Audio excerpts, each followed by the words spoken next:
ঈসা আলাইহিস সালাম দাজ্জালকে মারার পরে আরেকটা প্রজাতি বের হবে, এর নাম ইয়াজুজ আর মাজুজ। নাম শুনেছেন?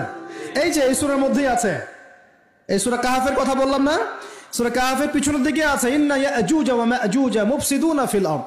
যুলকারনাইন বাদশার কথা পড়বেন, তিনি এই যে দেয়াল নির্মাণ করে দিয়েছিলেন লোহা এবং তামা দিয়ে, মনে আছে, পড়েছেন? আচ্ছা, এই ইয়াজুজ আর মাজুজ যখন বের হবে পৃথিবীর পানি খেয়ে শেষ করে ফেলে দিবে একেবারে। এর এত বেশি হিংস্র হবে যে এদের সাথে লড়াই করার মতো ক্ষমতা কোনো মানুষেরই থাকবে না। এমনকি ঈসা আলাইহিস সালামেরও নয়।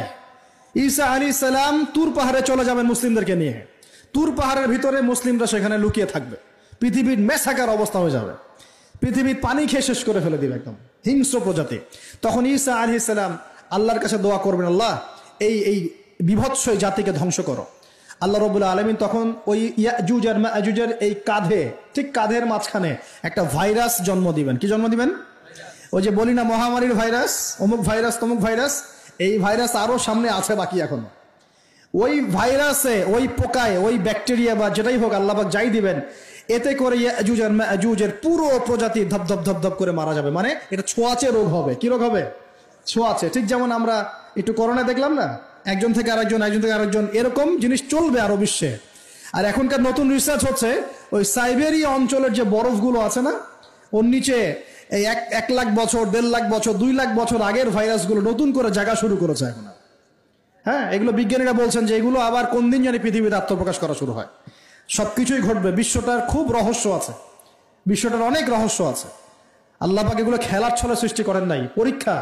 লিয়াবলুয়াকুম আইয়ুকুম আহসানু আমালা, আল্লাহ পাক বলেছেন। এরপরে ইয়াজুজ আর মাজুজের সব প্রজাতি মারা যাবে। নবীজি বলছেন জমিনে কোনো জায়গায় ফাঁকা থাকবে না, সমস্ত জায়গাতেই ওদের দেহ পড়ে থাকবে। আল্লাহু আকবার। এরপরে ঈসা আলাইহিস সালাম আল্লাহকে বলবেন, আল্লাহ জমিনটাকে পবিত্র করে দাও। আল্লাহ পাক কি করবেন জানেন? বড় বড় নখরওয়ালা, বড় বড় নখ আছে, নখ দেখেছেন? বড় বড় নখ, বড় বড় নখওয়ালা একটা স্পেশাল প্রজাতির পাখি আল্লাহ পাঠাবেন। কি পাঠাবেন? পাখি। এটা কোন পাখি, কি নাম আমরা জানি না। ঠিক এরকম করে এই এক শ্রেণীর পাখি আল্লাহ পাঠাবেন যাদের নখগুলো খুব বড় বড় হবে, বিশাল বিশাল নখ। এই নখগুলো দিয়ে তারা দেহগুলোকে উঠাবে, উঠিয়ে নিয়ে কোথায় যে ফেলে দেবে আল্লাহ ভালো জানেন। সুবহানাল্লাহ, আল্লাহু আকবার। আল্লাহ পাক বিশ্বে কত কি বাকি রেখেছেন এখন। এরপরে আল্লাহ পাক কি করবেন জানেন? আল্লাহ পাক বৃষ্টি বর্ষণ করবেন। এত বেশি বৃষ্টি হবে, এত বৃষ্টি হবে, জমিন ধুয়ে পরিষ্কার হয়ে যাবে। হাদিসে আসছে জমিন একদম চকচক করবে, জমিটা পরিষ্কার হয়ে চকচক করতে থাকবে। এরপরে কারণ ওই ভাইরাস তো ধুইতে হবে না, ভাইরাসকে ধুয়ে সাফ করতে হবে। তারপরে ঈসা আলাইহিস সালামের সময়ে বলা হচ্ছে, তার সময়ে একটা ডালিম, ডালিম দেখেছেন কিনা?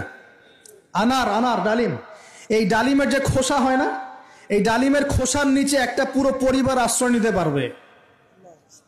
কি বুঝলেন? এত বড় বড় ফল হবে, এত বরকত হবে জমিনের মধ্যে। কখন বরকত হয়? যখন একটা জনপদের অধিবাসীরা আল্লাহর সামনে আত্মসমর্পণ করে, তখন আল্লাহ বরকত দেয়। আমরা কি আত্মসমর্পণ করছি? এই জন্যই তো অর্থনৈতিক মন্দা চলছে। এমনি এমনি নাকি? সুদ খাচ্ছেন, দিব্যি ঘুষ খাচ্ছেন, দুর্নীতি করছেন, জেনা করছেন, মানুষের সম্পদ আত্মসাৎ করছেন, মাপে কম দিচ্ছেন, আবার নামাজও পড়ছেন, মাশাআল্লাহ। তো বরকত কোত্থেকে আসবে? তো বরকত কখন আসে? যখন একটা কম আল্লাহর সামনে সম্পূর্ণ আত্মসমর্পণ করে। একটা ডালিম হবে, এটা রূপকথা নয়, এগুলা গাল গল্প বলছি না। এই প্রতিটা কথা আল্লাহ পাকের ওহী থেকে আসছে, এর একটা কথাও মিথ্যা হবে না ইনশাআল্লাহ তাআলা। বিশ্ববাসীরা দেখবে একটা ডালিমের নিচে একটা পরিবার আশ্রয় নিতে পারবে। এত স্পেসিফিকলি বলা হয়েছে হাদিসগুলোতে। নবী সাল্লাল্লাহু আলাইহি ওয়াসাল্লাম বলেছেন যে 10 জন ঘোড়সওয়ার, কয়জন ঘোড়সওয়ার? 10 জন ঘোড়সওয়ার বের হবে ইমাম মাহদীর সময়, যারা খোঁজ নিতে যাবে যে দেখি দাজ্জাল বের হয়েছে কিনা। ঘোড়ায় করে খোঁজ নিতে যাবে, দেখি দাজ্জাল বের হয়েছে কিনা। ওই 10, নবীজি বলছেন আমি ওই 10 জনের নামও জানি, ওদের বাবার নামও জানি। সুবহানাল্লাহ। এত স্পেসিফিক জ্ঞান দেয়া হয়েছে আল্লাহর পক্ষ থেকে নবী সাল্লাল্লাহু আলাইহি ওয়াসাল্লামকে। তার হাদিস থেকে বলছি যে ডালিমের নিচে পরিবার আশ্রয় নিতে পারবে। তো অনেকে হয়তো হাসবে, কি বলে একটু উল্টা পাল্টা কথা, তাই না? নাস্তিকরা মনে করতে পারে যে হাসবে, আরে হাহারি এক দিয়ে রেখে দেবে। এখন মানুষ ফেসবুকের মতো চিন্তা করে, ফেসবুকের মতো হাসে, ফেসবুকের মতো কাঁদে। মানুষ এখন রোবটিক হয়ে গেছে। ঠিক আছে, আচ্ছা। তো এরপর কি? এরপরে বরকতের এই সময়টা শেষ হয়ে যাবে কখন? যখন মানুষ আবার সেই জেনা, পাপ, শিরিক, কুফর এগুলোতে লিপ্ত হবে। আল্লাহ রাসূল বলছেন এমন একটা মানুষও বাকি থাকবে না, একটা মানুষও না যে খালি লা ইলাহা ইল্লাল্লাহ কালিমাটা পড়তে জানে, এমন একটা মানুষও বাকি থাকবে না। বলেন নাউজুবিল্লাহ। ওরা হবে এই পৃথিবীর সবচেয়ে নিকৃষ্ট মানুষ। ওদের চেয়ে নিকৃষ্ট কোনো মানুষ এই পৃথিবীতে হবে না। এখনো কি এরকম সময় আসে নাই? এখন কি লা ইলাহা ইল্লাল্লাহ আছে না? আছে, হ্যাঁ, হয়তো তার পূর্ণাঙ্গ প্রয়োগটা নাই, কিন্তু কালিমা তো আছে কিনা? তখন নবীজি বলছেন এমন একটা যুগ আসবে যে লা ইলাহা ইল্লাল্লাহ বলার মতো একটা মানুষ খুঁজে পাওয়া যাবে না। আর মানুষ রাস্তাঘাটে কুকুরের মতো জেনা করবে। রাস্তাঘাটে কুকুর যেমন সঙ্গম করে না রাস্তাঘাটে, ওই রকম করে মানুষ রাস্তাঘাটে জেনা করবে। ওই সময়ে আল্লাহ রাব্বুল আলামিন পশ্চিম দিক থেকে সূর্য উঠাবেন। কোন দিক থেকে?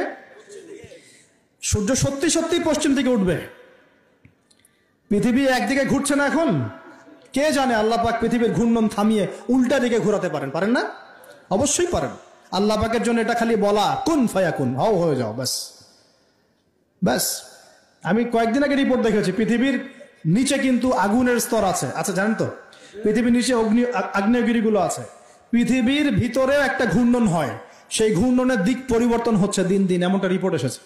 দেখেন, আপনি ইন্টারনেট ঘাটাঘাটি করেন, দেখেন। আর অনেকে রিপোর্ট করছে যে পৃথিবী আগে যে গতিতে ঘুরতো, এখন পৃথিবীর ঘূর্ণন গতি একটু বেড়ে গেছে। দেখেন রিপোর্ট, দেখেন। ঘূর্ণন গতি বেড়ে যাওয়ার মানে হচ্ছে টাইম দ্রুত পাস করবে। আর শেষ জামানার হাদিস এটাও আছে যে সময় দ্রুত পাস করবে, আছে না? এটা হাদিসে আসছে। তো প্রিয় ভাইরা, এই সময়ে মানুষ খারাপ হওয়া শুরু করার পরে এমন খারাপ হবে, আল্লাহর নাম নেওয়ার মতো কোনো মানুষ থাকবে না, আল্লাহ আল্লাহ বলার মতো কোনো মানুষ থাকবে না। তখন পশ্চিম দিক থেকে সূর্য উঠবে। কিভাবে কিয়ামত হবে? নবীজি বলছেন, একজন ব্যক্তি পানি খাওয়ার জন্য পাত্রটাকে মুখের সামনে নিবে, পানি গিলতে পারবে না, কিয়ামত হয়ে যাবে। নাউযুবিল্লাহ। ইযা ওয়াকাআতিল ওয়াকিআ লাইসা লিওয়াকাআতিহা কাযিবা আল কারিআতু মাল কারিআ ওয়া মা আদরাকা মাল কারিআ। আছে না? আম্মা ইয়াতাসাআলুন আনিন নাবাইল আযীম। কত সূরা আছে কিয়ামত সংক্রান্ত, পড়ে দেখেন। ইযা যুলজিলাতিল আরদু জিলজালাহা ওয়া আখরাজাতিল আরদু আথকালাহা ইযা আশ-শামসু কুওয়িরাত ওয়া ইযা আন-নুজুমু ইনকাদারাত। এই সূরাগুলো পড়ে দেখেন। আম্মা পারার শেষ পারাটা, যেটা 30তম পারা, এর সূরাগুলো পড়ে দেখেন। কিয়ামত চোখে দেখতে পারবেন ইনশাআল্লাহ। সিংহায় ফুক দেওয়া হবে। আল্লাহ পাকের ফেরেশতার এত ক্ষমতা আল্লাহ দিয়েছেন, একটা ফুয়ে পুরো মহাবিশ্ব ধ্বংস হয়ে যাবে ইনশাআল্লাহ। চারটাখানি কথা নাকি? দ্বিতীয় ফুৎকারে আবার সবাইকে জীবিত করা হবে। এবং এই যে দুনিয়ার জীবনটা আমরা কাটাচ্ছি, এই 30, 40, 50, 60, 100 বছরের জীবন, এই জীবনের এক একটা হিসেব আল্লাহর সামনে দাঁড়িয়ে সেদিন দেওয়া লাগবে।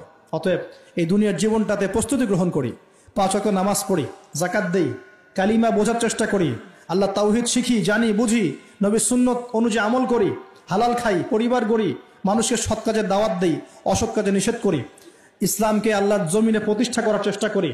আল্লাহ পাক যা দিয়েছেন, জানমাল, সময়, শ্রম, আল্লাহ পাক যা দিয়েছেন, ক্ষমতা, প্রতিপত্তি, সম্পদ, এগুলোকে আল্লাহর দ্বীনের জন্য ব্যয় করি। ইনশাআল্লাহ দুনিয়া সফল হব, পরকালে সফল হবে ইনশাআল্লাহ আযজা ওয়া জাল।